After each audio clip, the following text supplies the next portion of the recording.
How to be self-disciplined using these 7 key techniques. In this video, I'm going to give you a quick overview of the 7 techniques that you are going to learn from this training that will enable you to become more self-disciplined. These techniques are laid out in chronological order. If you're looking for a groundbreaking technique, you're going to be sorely disappointed. These are so basic that you would think that they are common sense, and that is why they're so powerful. They are common in everyday techniques. The problem is, people don't put them together, much less commit to them.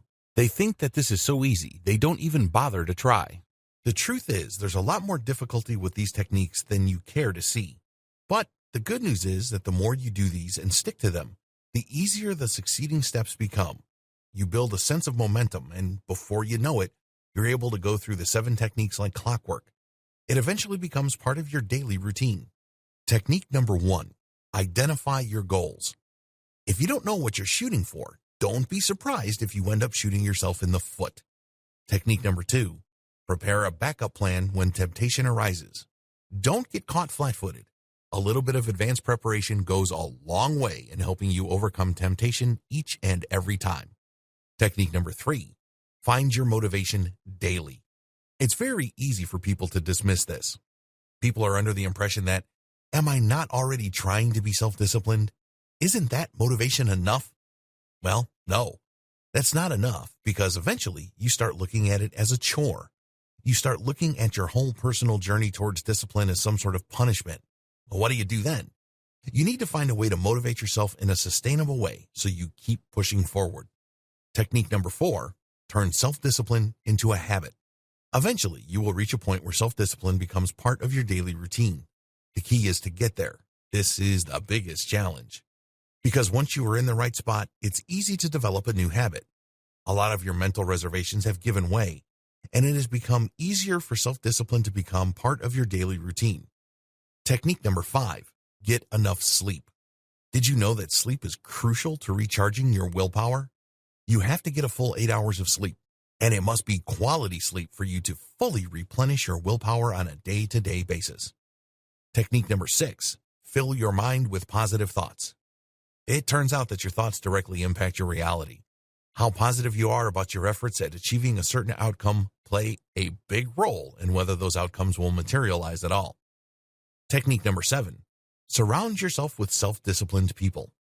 As I have mentioned previously, it's hard to soar like an eagle when you surround yourself with turkeys. Birds of a feather, after all, do flock together. Be clear about your goals. If you want to achieve self-discipline, you must have a clear vision of what you want to accomplish. This is non-negotiable. Everything else is a non-starter. You may have figured everything out. You may even have a solid game plan on how to go about doing things. But none of that matters if you don't have a clear vision of what you seek to accomplish. Goals are not wishes.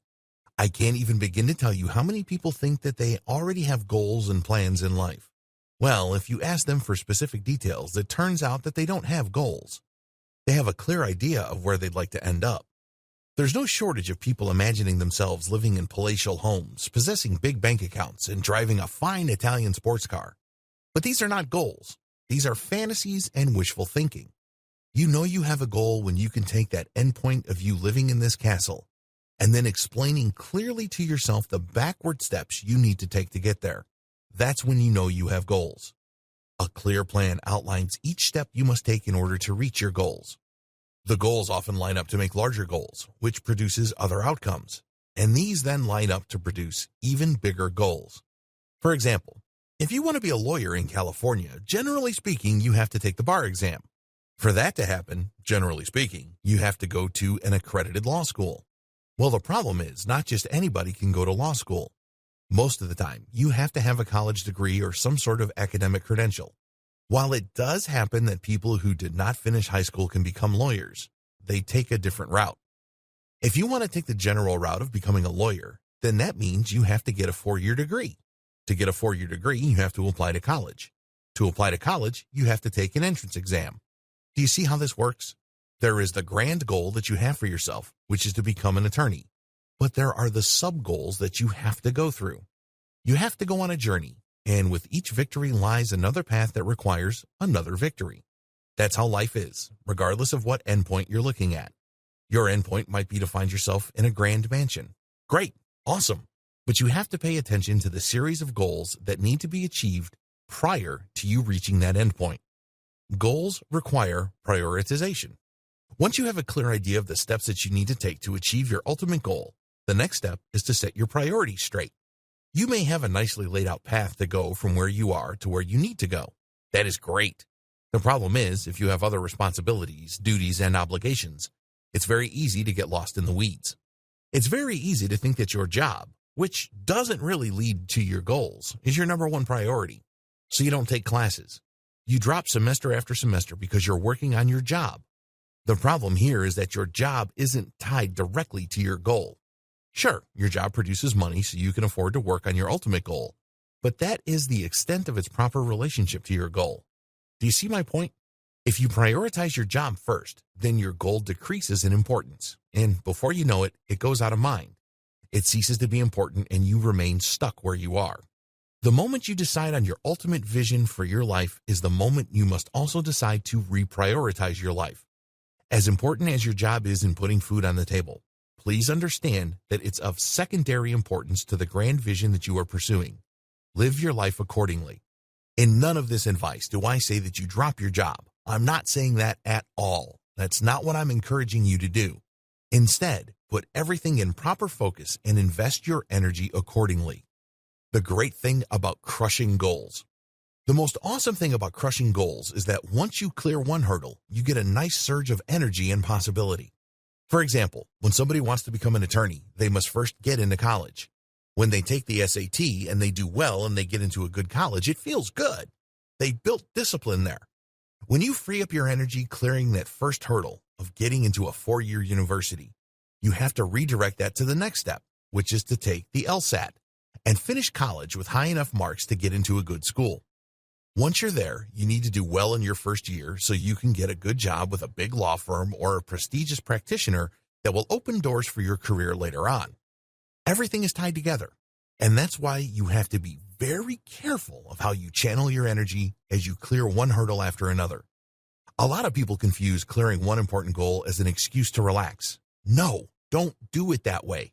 That's a non-starter. To a certain extent, trying to achieve success by being self-disciplined is like being a shark. Did you know that if a shark isn't swimming, it's dying? The same goes with you. If you're not pushing forward to the next goal, you're stagnating. And before you know it, you're going to find yourself in a very tough spot. Step-by-step guide to proper goal identification. Step number 1, start your day with a list of tasks that you need to accomplish. Knock out one task at a time. Don't get emotionally caught up in each task. Allow the energy and sense of relief released by completing one task to carry over to the next task. Step number 2, visualize your grand goal. Think of what you truly desire in your life. I'm talking about your big goals here. Think about what it would feel like. Think about what you would look like when you are living that kind of life. Come back to this vision before you begin a daily task and after you complete it. When you do this, you line up all the small nitty-gritty things that you're doing now to something bigger. This reminds your subconscious, as well as your conscious mind, that everything that you do now has meaning. Every step that you take now ultimately will lead to the grand victory you are working so hard for. Step number 3, write down your grand vision for yourself every day. In the morning, write down your grand vision. Read it, visualize it, and then crumple the paper. And then, starting with a fresh page of paper, write it down again. When you do this, you refresh your subconscious and your conscious mind. You also filter out visions and goals that are not really all that important. Maybe you think that you're supposed to go after them because other people desire them. But if you refresh your life's grand vision this way, a lot of that extra stuff falls out. What's left are the things that are truly important in your life. These are the goals that stick. These are the things that you know deep down inside will always remain important to you. Step number 4, consciously recommit yourself to your grand goal.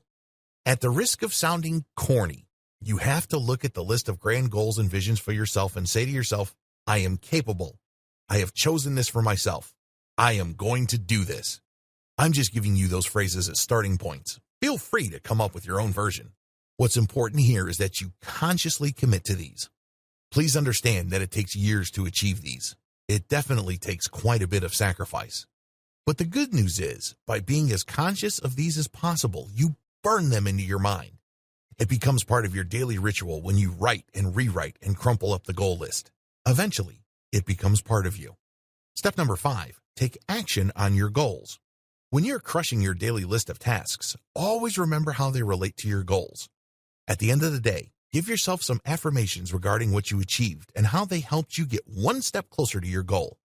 This enables you to overcome procrastination.